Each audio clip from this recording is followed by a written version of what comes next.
Muy buenas tardes, sean ustedes bienvenidos al programa Tlaxcala en la Historia, el podcast. Agradecemos a la agencia informativa Grafos CCTLX y a la Dirección de Comunicación y Relaciones Públicas del Gobierno del Estado. En esta ocasión nos acompaña también el director de la agencia informativa Grafos CCTLX. Bien, vamos a iniciar. Nuestro tema de hoy va a ser sobre los libros prohibidos por la Inquisición, basado en la colección de libros antiguos del convento de San Francisco Tepeyanco. Bien, generalmente cuando nosotros hablamos de la Inquisición se nos vienen estas imágenes de sacerdotes quemando a personas asociadas con la brujería, ¿verdad? Que era un tribunal que le aplicaban torturas y quemaban a la gente en la hoguera. Sí lo hubo, claro, pero varió mucho. No fue lo mismo la Inquisición en Europa, en España, que la Inquisición en Alemania o que la Inquisición en Nueva España. Tuvieron muchas variantes, ahorita lo vamos a ver.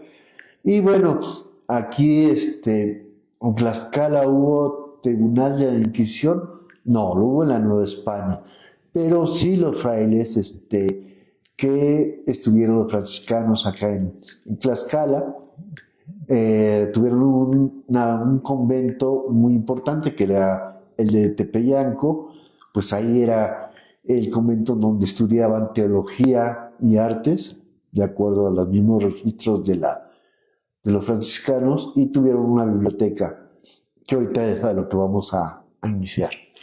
Bueno, eh, realmente la Inquisición aquí en España, ¿verdad? En Alemania, básicamente era o tenía la finalidad de vigilar el cumplimiento de la ortodoxia de la fe católica, es decir, ellos prestaban más atención a que combatir las ideas de los herejes, ¿verdad? El pensamiento protestante, las creencias de los judíos, la creencia de los árabes, los maometanos, como les decían ellos, y los nuevos avances que estaban dando en algunos aspectos de la ciencia, ¿no? Sí, el más conocido es la quema de gente acusada de brujería, pero no fue lo único. Ahora bien, en el Archivo Histórico del Estado, que es donde se resguarda esta colección de libros del convento de San Francisco Tepeyanco, en el AGET, encontramos en esta colección hay un índice de libros prohibidos de la Inquisición del año de 1706 y hay otro libro que se llama El martillo de las brujas, ¿no? Entonces, esto es importante estudiar esta colección de libros, pues para saber cuáles eran las lecturas, ¿verdad? De los frailes franciscanos aquí en Tlaxcala, cómo circulaban los libros, y bueno, a este es el objetivo. Entonces la Inquisición, como una institución que vigilaba la pureza y las desviaciones de la fe, tenía un papel importante en el control de los medios de divulgación del conocimiento. ¿Quiénes leían? Los padres, el clero, ¿verdad? En la época novohispana, pues muy pocos, la gente de la élite era la que tenía acceso a estos libros, a los libros básicamente, y bueno, quien difundía el conocimiento en aquel momento, pues también en parte era el clero, ¿no? Entonces el clero tenía un control precisamente de los medios de difusión del conocimiento, de los libros. Entonces todo aquel pensamiento que se alejaba de la ortodoxia católica, ¿sí? Pues era prohibido. ¿Cómo llegaban los libros a las colonias, en este caso la Nueva España? Pues muchas veces por medio de contrabando, ¿no? En España, pues los de la imprenta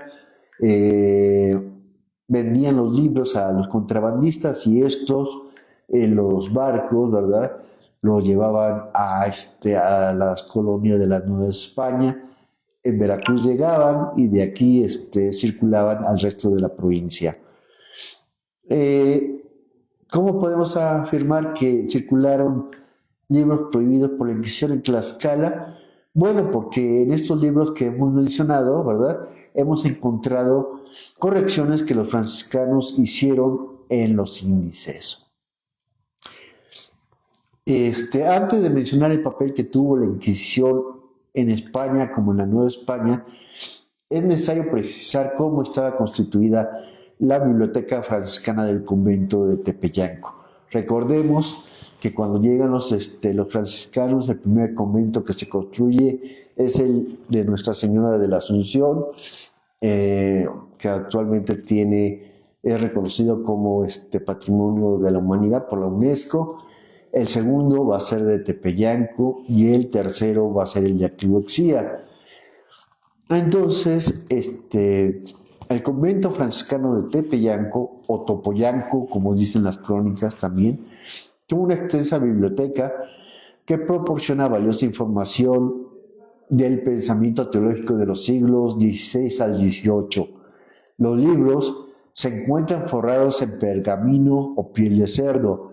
La mayoría están escritos en latín y en español. Desafortunadamente, su estado de conservación no es muy bueno porque, como mucho tiempo estuvieron abandonados, la polilla los comió, ¿no? Algunos de plano no puedes ni tocarlos porque se deshacen. Entonces, por eso la consulta es restringida. Ahora, también es un tema que hay que investigar cuál era la historia de la ubicación y cómo se fue conformando la biblioteca franciscana.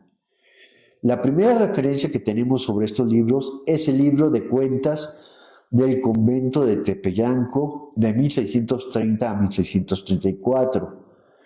Ahí se localiza el inventario realizado por los frailes Fray Andrés de Posada, Fray Antonio de Tristán, Fray Francisco Díez, Jerónimo de Espino y Andrés de Artudillo, que fueron los que realizaron. Y se titula precisamente Memorias de los libros de la librería del convento de San Francisco Tepeyanco. Ahí nos establece cuáles son las secciones con las que contaba la biblioteca y era la siguiente: libros escolásticos, libros expositorios y libros comunes, libros de lengua mexicana y suma de casos de conciencia. Gracias, muchas gracias. Las secciones de los libros escolásticos y expositorios reunían tratados de teología, básicamente. Los libros positivos eran aquellos libros que se referían a las festividades y ceremonias eclesiásticas. Los libros comunes comprendían diversos temas como historia de la Iglesia Católica, filosofía, literatura, arquitectura. Y bueno, dentro de los libros de la lengua mexicana se encuentran diccionarios, vocabularios, doctrinas y coloquios. Sobre todo, básicamente, pues eran libros, ¿verdad? Diccionarios de la lengua náhuatl, como existe un ejemplar del padre Horacio Carauchi, que también está en el convento de San Francisco, en el de Tepeyanco, en la colección, en la biblioteca. Y creo también existe, si mal no recuerdo, un ejemplar de la lengua purépecha, que también está ahí. Bueno, ¿cuántos libros se tenía para esa fecha? Era un total de 173. Luego el siguiente catálogo fue elaborado en 1888 por mandato de Próspero Caguanzi. En esa fecha los libros estaban resguardados en el archivo del Estado y ya se tenía un número de 358 ejemplares. Después se desconoce en qué años estos libros pasaron al acervo de la Secretaría de Educación Pública del Estado. Y en 1986 la SEP va a donar parte del acervo franciscano al Archivo Histórico del Estado de Tlaxcala y otro quedó en resguardo en la Biblioteca Miguel N. Lira hasta el año de 1997. fecha en que se integra esta sección al fondo reservado. El número total es un aproximado de 440 libros de la biblioteca del convento de San Francisco de Peyanco. Ahora bien, ya habíamos mencionado que la Santa Inquisición se dedicaba a vigilar la pureza de la fe católica, perseguía a los judíos conversos, a los que se les llamaba marranos, a los árabes principalmente. Y si bien en España el Tribunal de la Inquisición logró la expulsión de los judíos como de los árabes, con el advenimiento del movimiento protestante, ¿verdad?, de la Reforma, la Inquisición se va a dedicar a perseguir toda subversión que fuese diferente a la teología oficial, ¿no? En este caso los luteranos, los calvinistas. En la Nueva España, la Inquisición estuvo en manos del clero regular, principalmente de la Orden Dominica. Y aquí en la Nueva España el Tribunal del Santo Oficio de la Inquisición fue establecido el 12 de septiembre de 1571, siendo el primer inquisidor el doctor Pedro de Moya de Contreras. Y termina, ¿verdad?, la historia del oficio de la Santa Inquisición pocos años después de la independencia de México. En la Nueva España el tribunal fue indulgente con los indígenas, pues en un principio los casos que se registraron fueron usualmente por idolatría. Y los teólogos señalaban que el indígena, por ser nuevo en la fe católica, pues padecería un castigo menos severo. Sin embargo, hubo una excepción. Se quemó en la hoguera al cacique de Texcoco, don Carlos, por el obispo Fray Juan de Zumárraga. Don Carlos era un estudiante del colegio de Santa Cruz Tlatelolco que habían establecido los franciscanos. Y bueno, por desviaciones y reincidencia de idolatría, fue quemado en la hoguera. Pero después de esto, y por la misma postura de los frailes que decían que los indígenas pues eran nuevos en la fe católica y que buscaron los medios diferentes para atraer al indígena a la religión católica, pues pero no estaban sujetos los indígenas a padecer este tipo de castigos, ¿no? Básicamente los procesaba a los indígenas porque tenían 2 o 3 esposas. Era lo que básicamente castigaban a los indígenas. Algunos casos por residencia en la idolatría. Y ya en finales del siglo XVII y XVIII por brujería, ¿no? Pero, vuelvo a repetir, no llegaban a a la quema, ¿no? Sobre todo los azotaban, los obligaban a que portaran su San Benito y recorrieran las plazas, un castigo, pero no al extremo de quemarlos, ¿no? A quienes sí los quemaban eran precisamente a los extranjeros que llegaban a la Nueva España y que predicaban ya sea el protestantismo, en la versión de Lutero, en la versión de calvinista, o que fuesen judíos conversos, o sea, que eran marranos, ¿no? O algún que predicara la religión musulmana. En eso sí, los tenían muy vigilados y sí llegaban a quemarlos, ¿no? Claro que también, bueno, en el caso de los judíos les quitaban, sus propiedades, les confiscaban sus propiedades y estos bienes pasaban a manos de la iglesia, ¿no?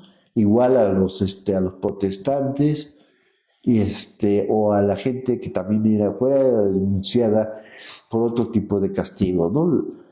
Cualquiera podía denunciar ante el Tribunal de la Santa Inquisición si tenía la leve sospecha de que fuesen un judío si fuese un musulmán o fuese protestante, se le acusaba, ¿no? O en el caso de los que practicaban brujería, pues iban denunciaban y investigaban los casos.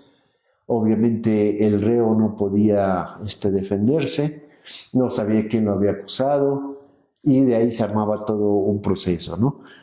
Bien, ahora sí llegamos a lo que sería la literatura prohibida por la Inquisición. Aquí tenemos una portada de uno de los primeros índices de libros prohibidos por la Inquisición. En este caso, impreso en España, como ven está en latín, fue de los primeros libros, índices que se publicaron. El primero fue en 1551 y aquí ya desde este periodo ya se habían prohibido las obras del filósofo de Erasmo de Rotterdam. Y en septiembre de 1558 ya se establecen las reglas para la censura de los libros. Aquí ya se establecía que se debía prohibir las traducciones de autores extranjeros al español y que todo manuscrito debía ser censurado y revisado antes y después de su publicación. Aquí tenemos otro y es más reciente, también índice de libros prohibidos de la Inquisición, publicado en la ciudad de Toledo en 1584. Y bueno, ¿qué más nos dicen estos libros? Pues nos dicen que se tenía que ser revisado, todo texto debe ser revisado, censurado, antes y después de la publicación. Pero aquí había una diferencia. Mientras el índice de libros prohibidos que emitía el Vaticano, estos eran prohibitorios, o sea, es decir, si un libro aparecía en la lista del índice del Vaticano, estaba prohibido su publicación. En cambio, en el índice de libros prohibidos por la Inquisición española, si un libro aparecía en la lista, pero era expurgado, podía circular. Entonces, la gran etapa de censura inquisitorial se dio entre 1583 a 1640. Aquí tenemos otro ejemplo y veamos lo que mencionábamos, ¿no? Ya es para muy reciente, más reciente esta fotografía, pero nos dice, reafirma lo que dice: se previene, queda reservado al Santo Oficio sacar de este índice aquellas obras que lo merezcan, después de un serio examen que se haga de oficio o a instancia de legítimos interesados, como siempre se ha ejecutado. Entonces, aquí reafirmamos lo que habíamos dicho. En España podían circular libros prohibidos, siempre y cuando se censuraran las frases que se tenían que quitar. En cambio, en Roma no, estaba prohibido y ya no circulaban. La gran etapa de censura inquisitorial, dijimos, era de 1583 a 1640.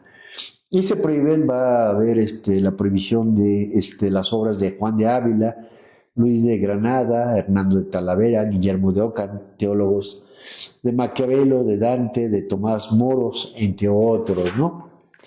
Ya para el siglo XVIII, la censura se va a establecer contra el pensamiento ilustrado, aunque ya para esas fechas ya el tribunal ya no tenía el mismo grado de control. Ahora bien, en el índice que se resguarda en el Archivo Histórico del Estado de Tlaxcala, fue del año de 1604 y fue publicado por el Inquisidor General de España, Antonio de Soto. Su reimpresión, que es la que se resguarda en el archivo, es de 1707 y estuvo a cargo del Inquisidor Diego de Sarmiento. Bien, en el prólogo los inquisidores advertían que el principal la finalidad del libro era evitar la propagación de manuscritos que contenían proposiciones heréticas. Su objetivo era conservar la pureza de la fe y bueno, también para combatir las ideas de los protestantes, ¿no? Sobre todo de Lutero y de Calvino.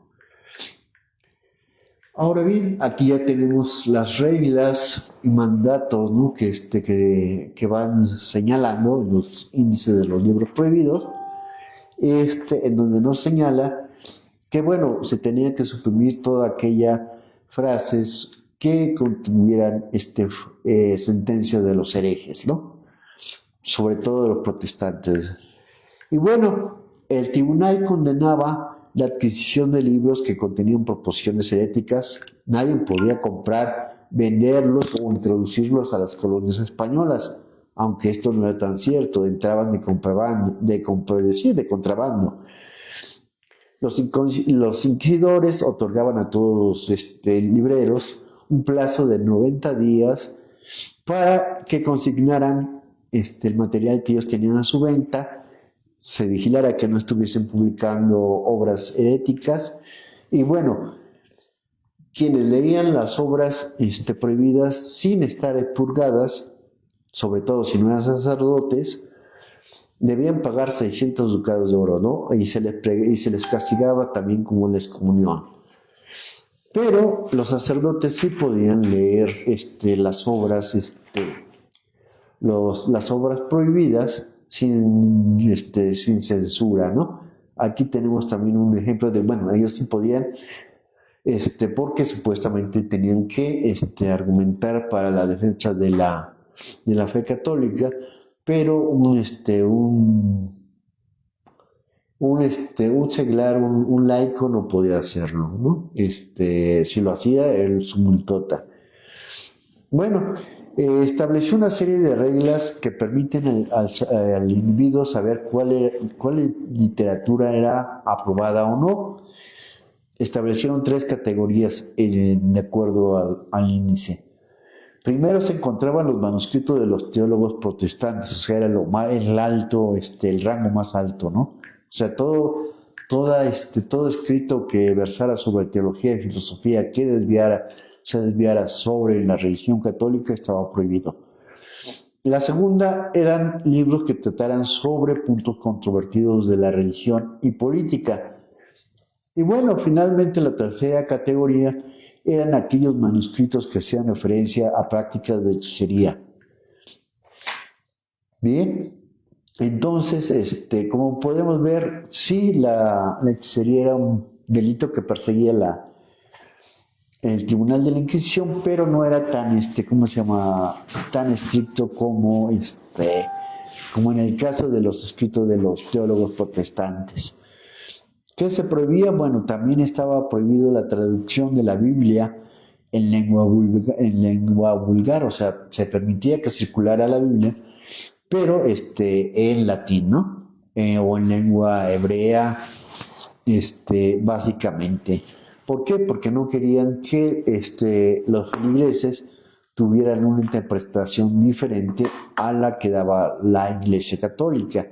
Y sobre todo más acá en las colonias, porque, bueno, también la lengua de los indígenas, la lengua náhuatl, pues también implicaba ciertas dificultades, ¿no? El Corán también estaba prohibido que circulara, y aquellos manuscritos que trataban sobre temas eróticos, ¿no? Porque eran dañinos a las buenas costumbres. Entonces, no deberían ser leídos. Todo, los prólogos, las presentaciones, las epístolas, todo el libro tenían que ser expurgados. Y aquí entramos ya de lleno, ¿cómo se llama? Hasta las oraciones. Había oraciones que también tenían que ser pasadas por la censura del tribunal, sobre todo cuando estas eran oraciones para devociones populares. Entonces, también estaba prohibida las oraciones, los devocionarios que contenían esperanzas, promesas supersticiosas.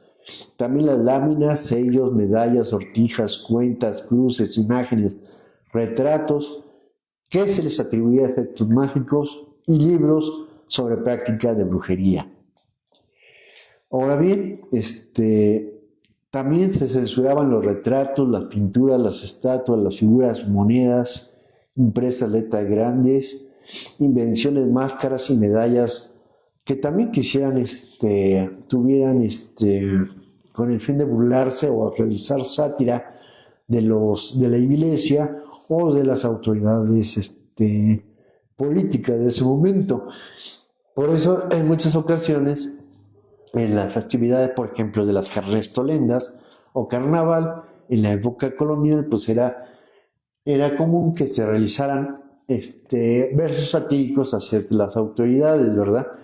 Y pues muchas veces estos lo fueron prohibidos. Pero cuando se llegaba al extremo, pues pasaban al tribunal de la Inquisición. Entonces la frase eran las siguientes, el que que se tenían que quitar. Las que enseñaban novedad contra los ritos y sacramentos y costumbres de la Iglesia Católica, es decir, una nueva perspectiva teológica o una nueva teología, ¿no? Las proposiciones introducidas por los herejes, las palabras dudosas y equívocas que pueden llevar a los fieles a interpretaciones falsas, las palabras de la Sagrada Escritura sacadas de traducciones de herejes.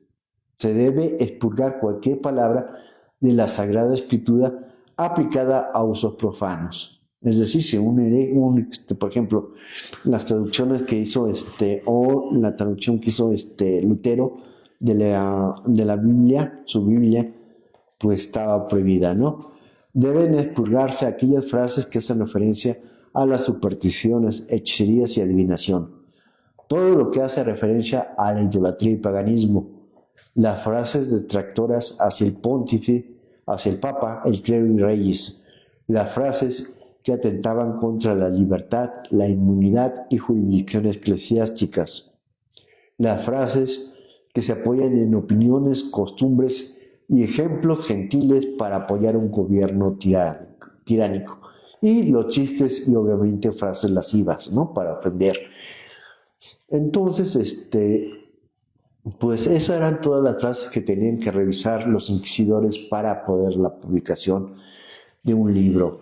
Y ahora sí, entramos a los ejemplos. En los libros del convento de San Francisco Tecpeñango tenemos anotaciones en los márgenes, glosas que nos hablan de la censura y el expurgo, de los propietarios de los libros, del precio de los libros, de donaciones. Hay algunos que contienen también en sus márgenes mixtas, poesías y de otras anotaciones que ahorita vamos a ver. Las glosas de censura y expurgo. Aquí tenemos el ejemplo de uno de los libros que habla sobre de teología, precisamente de teología, y las glosas que podemos apreciar en los márgenes. Dice: visto y examinado por comisión del Santo Oficio en el convento de Tlaxcala, a 3 de enero de 1567. ¿Quién era el dueño de este libro? Era el fraile Fray Buenaventura de Paredes. Pero además nos dan otra anotación importante. Nos dice que era de Huejotzingo. Entonces, el libro fue, originalmente era de la biblioteca del convento de Huejotzingo, y que fue prestado precisamente al padre Fray Buenaventura de Paredes, quien lo llevó al convento de Tepeyanco. Perdón. Vamos a la siguiente.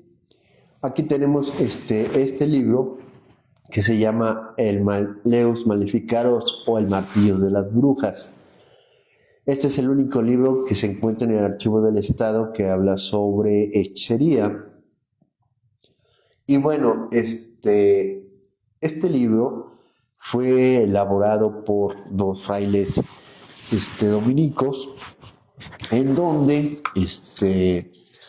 tratan sobre la forma para descubrir qué gente practicaba la hechicería y descubrir cuáles eran las características físicas que deberían tener las brujas. Existen varias traducciones ya al español y publicaciones de este libro, pero lo que nos interesa que nosotros resaltar es que, bueno, a pesar de ser el único que hay aquí en Tlaxcala que habla de brujería de aquel periodo, aquí están las glosas, ¿no? Y dice, por orden y comisión del Santo Oficio de la Santa Inquisición de la Nueva España y sus provincias, expurgué este libro en Los Ángeles, en el 4 de agosto de 1616. O sea, este libro fue expurgado en Puebla de Los Ángeles, ¿verdad? Por el padre Fernando de Solís, y posteriormente fue ingresado a la biblioteca del convento. Entonces, sí circulaban libros prohibidos en la provincia de Tlaxcala, ¿no? Es otro libro de teología, ¿verdad? Suma de casos de conciencia, con advertencias muy provechosas para confesores. Y bueno, este fue compuesto por el padre Manuel Rodríguez. También padeció la censura en la parte de atrás, a la vuelta, ¿verdad? Dice, por comisión de la Santa Inquisición de México, Juan Francisco de Valode, ministro del Santo Oficio, también expurgó y adicioné este libro conforme al nuevo catálogo del año de 1632, también en Pueblo de Los Ángeles, ¿no? Entonces, no nada más censuraba, sino incluso hasta aumentaban aumentaban el contenido de un texto, ¿no? Bien, precios del libro y de la propiedad. Aquí tenemos, pues los padres anotaban, ¿cómo se llama? Su nombre, en la carátula de los libros. Esto se le conoce como es una portada arquitectónica, ¿verdad? Muy vistosa. Eso eran así las portadas de los libros en aquel momento, ¿no? En aquel tiempo. Bien, aquí tenemos el costo de 4 pesos en el año de 1640. Entonces, esa información nos está diciendo en cuánto costaban los libros, que para aquel momento eran carísimos y solamente pues la gente que tuviese dinero o fuese clérigos podían tener acceso a ellos. El siguiente, también por ejemplo, aquí nos da la información de que donaron un libro a la librería de Tepeyanco, ¿verdad? Y lo donó de la Santa Recolección, es el que donan estos libros. Claro, por ejemplo, hubo donaciones del convento de San Cosme de México a Tepeyanco y de otros, ¿no? Huehuetzingo, por ejemplo, y ahorita el convento de la Santa Recolección, ¿no? Y luego tenemos también aquí otro que lo dejó son salmos, calendarios hebreos, ¿verdad? Se lo dejaron al padre guardián, Fray Juan de Abreu, de Topoyanco, ¿no? Lo dejó, era dueño de este libro y lo dejó a la biblioteca, lo donó. Bien, entonces, hasta ahí con las imágenes, comentamos qué más podemos hallar. Bueno, en los ejemplos ya hablamos de las glosas que dejaban, pero ahora vamos a hablar un poquito más sobre los títulos de libros y manuscritos que estaban prohibidos. De la primera categoría, recordemos que son los que se hablan, son tratados de teología y de filosofía. Un ejemplo de ella es Caldera Hernardo, que su libro se llamaba Mística Teología y Discreción de Espíritus, del año de 1652. Dentro de la segunda categoría hay varios libros prohibidos. Uno de ellos está Carvacho Francisco Iván, primera y segunda parte del honesto y agradable entretenimiento de damas y galanes. Aquí ya vemos que es un texto, pues, para de convivencia social, pero no le debe haber gustado tanto a la Inquisición para esta relación entre damas y galanes. Luego elogios a la memoria de Abraham Núñez Bernal, que fue quemado vivo. Una apología de haber sido un señor que contradijo las leyes de la iglesia, ¿no? Luego, epistolario de Don Garrote Zurrador, pues esto ya es un manuscrito ya de broma, ¿no? Luego, hasta los gatos tienen tos, roscas desapreciadas del resfriado pacífico por el licenciado Arrópate que sudas, impreso ahí mismo en 116 páginas por Roque Ronquero del año del catarro. Pues este ya es un manuscrito completamente, ¿cómo se llama? Pues satírico, puede haber contenido cuestiones políticas, ¿verdad? Satírico, y pues que obviamente no le gustó a la sociedad de ese momento, sobre todo a la española. Manifiesto de la justificación de algunos religiosos de la Compañía de Jesús, en lo que han escrito en defensa del primer voto de virginidad de la Virgen María, Señora Nuestra. Aquí tenemos otro ejemplo, ¿no? Y bueno, dentro de las oraciones de la tercera categoría que tenemos es la oración de la perpetua cruz o pasión de Cristo nuestro Señor, desde el principio de su encarnación hasta su muerte, que fue publicada en 1650. La imagen del anticristo traducida del toscano al castellano por Alfonso de Peñafuerte, oración de los ángeles, oración del conde, oración de la emparedada, oración de la emperatriz, oración de San Cipriano. Bueno, estos serían los principales textos y oraciones que están prohibidos. Este es un tema que hay que seguir indagando, ¿verdad? En los manuscritos de los Zapata y Mendoza, por ejemplo, en la historia cronológica de la ciudad de Tlaxcala, pues sí se mencionan algunos casos de hechicería que ocurrieron aquí en Tlaxcala, pero el castigo que se les dio pues fueron azotes en la plaza pública aquí en ¿cómo se llama? En el Zócalo, y después este indígena que era de Acuitlapilco, ¿verdad? Fue llevado tuvo que hacer penitencia y llegar a la iglesia de San José a cumplir su castigo. Después fue encarcelado. Pero realmente hay pocos testimonios de que los indígenas fueran, ¿cómo se llama? Quemados. En el Archivo General de la Nación, pues hay un ramo sobre la Inquisición, ¿verdad? Ahí se encuentran, pues, también procesos de hechicería, procesos contra judíos, contra judíos básicamente, contra protestantes, y bueno, son temas que nos permiten entender cómo era el mecanismo de difusión del conocimiento en aquella época, ¿no? Porque, reitero, quienes leían, pues eran solamente la clase sacerdotal y algunos sectores de la clase pudiente, ¿no? Creo que con esto que acabaríamos, maestro, si usted gusta participar.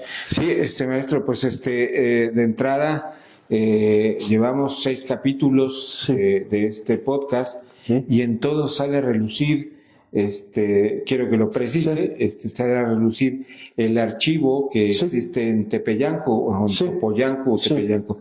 ¿Qué tan importante es este archivo? ¿Dónde está? Platíquenos un poquito más sobre la ubicación, porque está en Tepeyanco, todo lo demás que nuestros videoescuchas, o quien esté viendo este programa, pues puedan saber si todavía existe, en qué condiciones puede estar, toda esta situación, doctor. Sí, el archivo la biblioteca del convento de Tepeyanco en su primer momento en algún momento estuvo resguardado el claustro de los franciscanos, ¿verdad? Cuando se recuperan estos libros, pasan a integrarse al archivo histórico del estado de Tlaxcala, que está en San Pablo Petatitlán. El AJET, ahí están, son aproximadamente 440. ¿Por qué es importante? Bueno, porque en las bibliotecas religiosas, pues se pueden encontrar desde libros incunables, o sea que son se imprimieron antes de la invención de la imprenta, ¿verdad? Algunos que ya fueron editados propiamente en las imprentas de aquí, de la Nueva España, y sobre todo por ¿cómo se llama? Estos tratados de medicina, de teología, de filosofía, las gramáticas. Entonces son una gran riqueza en cuanto a acercarnos a entender cómo era el conocimiento de aquellas épocas, ¿no? El conocimiento en todas las variantes. Una. Ahora, su estado de conservación, porque desafortunadamente estos libros estuvieron abandonados por mucho tiempo, ¿verdad? Y su restauración sí es costosa. Estos se apolillaron. La portada de algunos de estos libros son en madera, otros, la mayoría son en pergamino, ¿verdad? Entonces, sí requieren un manejo muy cuidadoso. De entrada, lo que se hicieron hace unos años, lo que se hizo con el convento, con la biblioteca del convento de Tepeyanco, es precisamente guardarlos, protegerlos con papel fabriano, que es uno de los papeles que ayudan a proteger ¿cómo se llama? A proteger pues el deterioro, ¿no? Pero sí algunos están muy, muy dañados. Muy dañados. Pues recordemos que, doctor, estuvo usted al frente de este archivo Sí. por mucho tiempo, por Sí. eso, pues es importante, Sí. pues preguntarle Sí. sobre esta conservación de estos libros y, pues, hoy por hoy se pueden consultar, en el caso de hoy la reseña que hemos hecho sobre estos libros prohibidos, ¿están al alcance de cualquier ciudadano o están resguardados, doctor? Están resguardados por su estado de conservación. Sí, el manejo debe ser muy estricto.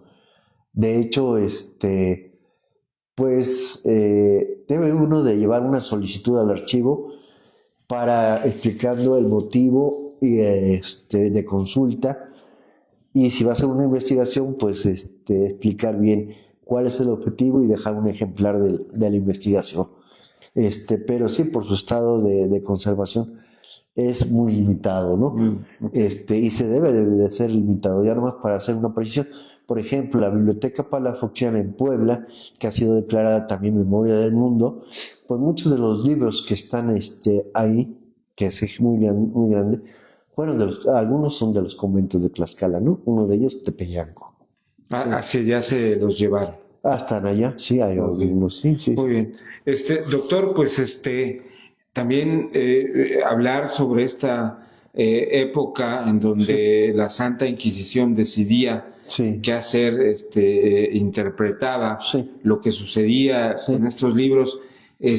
Hoy en la actualidad, ¿cómo podemos entender si eran de brujería, si atentaban contra la iglesia o solo era la percepción de la época? Digo, evidentemente en el caso de los libros de Lutero, de Calvino, pues era otra percepción sobre la Biblia y sobre la concepción del catolicismo. Pues ahí se divide la iglesia hacia el luteranismo y demás. Pero sí, de verdad, estos libros hablaban sobre brujería, o cómo entender hoy, en estas circunstancias, esos temas, doctor. Fíjate que es interesante. Sí pudo haber algún escrito que fuese de brujería, ¿verdad? Pero había un ejemplo ahí. Pero pero hay otros que no. Por ejemplo, muchos de los casos de la gente que fue acusada por brujería, pues eran curanderas, ¿verdad? Que dentro de su conocimiento de la medicina tradicional, ¿verdad? Sí. Daba hierbas a los, ¿cómo se llama? Remedios caseros a los enfermos. Pero pues muchas veces porque tenían o se enfrentaban con enemistades de la comunidad, pues los acusaban de brujas. Otros que fueron acusados también por brujería, pues tenían un culto o creencias de otras, pues muy antiguas, ¿no? En el caso de Europa, pues en algunas ocasiones eso se remontaban a épocas antes de la implantación del cristianismo, y aquí en Nueva España, pues estaban vinculados a algunas creencias, ¿verdad? Con la cosmovisión mesoamericana. De hecho, aquí hay que hay que precisar, el diablo vino de Europa, ¿no? La concepción del diablo viene de Europa, aquí en Mesoamérica no estaba, y esto se fue dando. Ahora, el ejemplo del tratado del libro que mencionamos, El martirio de las brujas, es un manual que hicieron los inquisidores dominicos, precisamente ya a finales de la Edad Media, para perseguir la brujería, que en ese momento en Europa, en este caso en las zonas de Alemania, se empezaba a gestar, entonces hubo como que una represión. Había que ver, yo creo que es un caso muy interesante, pero también había que precisar bien el contexto de cada caso, ¿no? O sea, no necesariamente. Y lo más importante es que esos expedientes de la Inquisición, de manera indirecta, registran muchas creencias religiosas, culturales de las sociedades, ¿no? Entonces, no necesariamente. Muy bien. Doctor, hay en el mundo del cine Ajá. una película muy, muy interesante. Sí. Yo supongo que sí la he visto, que es El nombre de la rosa, Sí. con Sean Connery, Sí. y que pues es de uno de los escritores o de los académicos más importantes de la comunicación, como Humberto Eco. Sí. Entonces, en donde él, en ese libro Sí. y en esa película que refleja perfectamente el libro, hablaban de un libro prohibido, hablaban de todo lo que acontecía en los conventos en torno al conocimiento. Pues ojalá la gente que esté viendo el programa, pues vaya y busque esa película. Y ahí se hablaba de un libro, pues vamos a spoilearlo, vamos a hacerlo, pero hablaba de un libro en donde pues estaba envenenado, y al ir pasando las páginas, claro, se iban impregnando de este veneno como para prohibir, y es una película de una trama interesantísima, importantísima, pero que habla de esta parte de cuidar que la gente no conociera. Como bien lo dice, en los conventos es donde se resguardaba el conocimiento, y en donde pues se decían y se aprovechaba la ignorancia de los demás para poder implantar o implementar una esta. ¿Qué nos podría decir sobre esa película, doctor? No, pues la novela de Eco está, pues, un estudioso de la época medieval, muy, pues, uno de los grandes pensadores, ¿no? Del siglo XX, que puede decir, no, pues es que es cierto, ¿no? El relato que va era un manuscrito de Aristóteles que hablaba sobre la risa de Dios, pero que los franciscanos, los monjes no eran franciscanos, los monjes le pusieron veneno porque no concebían, ¿verdad? Uno de ellos, una concepción de un Dios que se reía, ¿no? Entonces era pecado, no, ¿cómo? Eso no se puede decir. Y también después la frase que dice, huye, me recuerdo mucho de lo que dice huye, Axo, en el personaje, de los hombres que persiguen la verdad, porque detrás de esa búsqueda de la verdad se esconde la muerte, ¿no? Exacto. Y es cierto. Qué terrible frase, porque pues dice, no busques la verdad. Sí, ¿no? O sea, porque vas a encontrar la muerte. Qué terrible. Y ya, hoy afortunadamente estamos en otro momento de la historia, las redes sociales, la tecnología, la información corre ya a raudales, corre ya por todos lados, hay muchas maneras de acceder, pero aún seguimos pensando en ese tipo de cosas como la brujería, como el nahualismo aquí en Tlaxcala, que supongo que también debe de haber algo para estudiar y demás, ¿no? Sí, hay bastante material en el archivo del Estado en cuanto a procesos también de brujería, de hechicería, sobre todo de nahuales.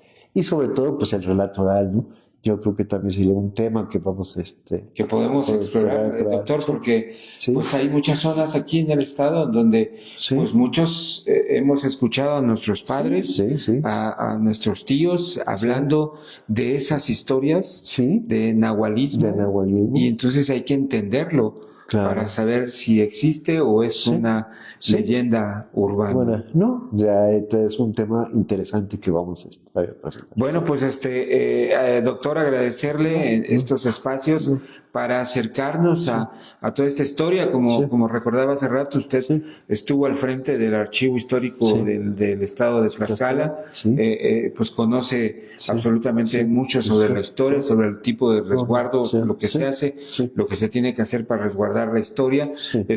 No sé si se logró digitalizar algunos de estos ejemplares o por la calidad de su estado no se pueden checar, pero sería súper interesante, ¿no? Acercarse, buscar esta parte. Creo que ahorita el edificio está siendo objeto de remodelaciones, de adecuaciones, entonces pues invitar después a visitarlo, ¿no? Pero bueno. Claro, sí, para comentar, sí se inició un proceso de digitalización, y bueno, actualmente, ¿verdad? Los compañeros de la JET ya digitalizaron lo que es la documentación del periodo colonial, los 3 siglos, lo cual es un gran avance, obviamente por la cantidad de información que está en el resguardo de la ED, es mucho. En el caso de los libros del convento sí se requería otro tipo de restauración y preservación antes de que pasen a digitalizarlos. Pero bueno, ha habido muchos avances, ¿no? en este aspecto en la ED. Hay que reconocerle a los compañeros de la ED lo que están haciendo por la conservación de nuestro patrimonio. Así es.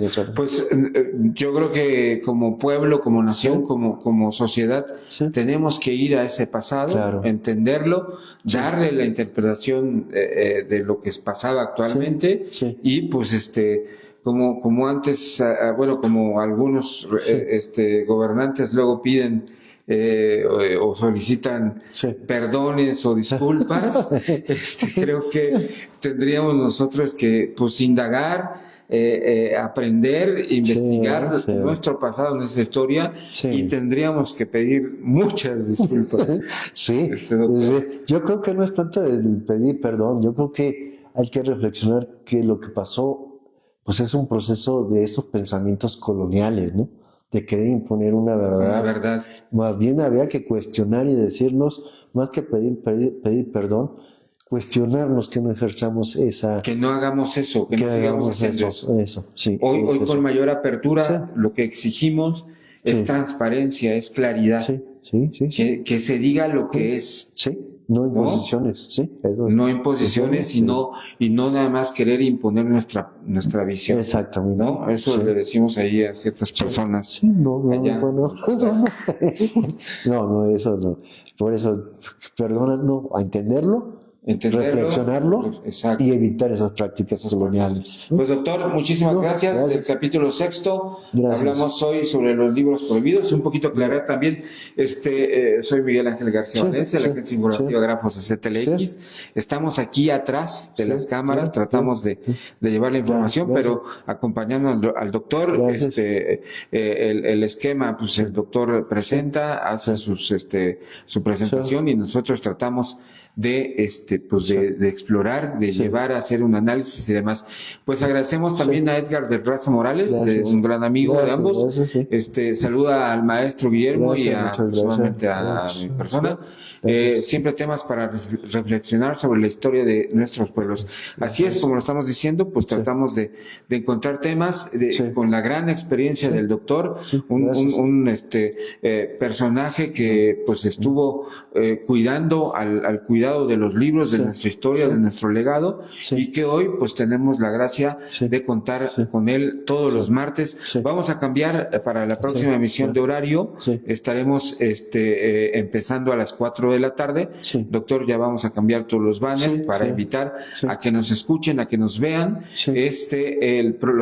Todos los martes de cada semana, Sí. a partir de las 4 de la tarde, aquí en las redes sociales de la Agencia Informativa Grafos, Sí. de CTLX, que estamos en Facebook, Sí. estamos en YouTube, estamos en TikTok y estamos en Instagram y en X. Sí. Entonces, ahorita estamos en vivo y en directo a través de la Agencia Informativa Grafos CC, la página de Facebook, pero más tarde estamos compartiendo, evidentemente, toda la información en estas redes sociales.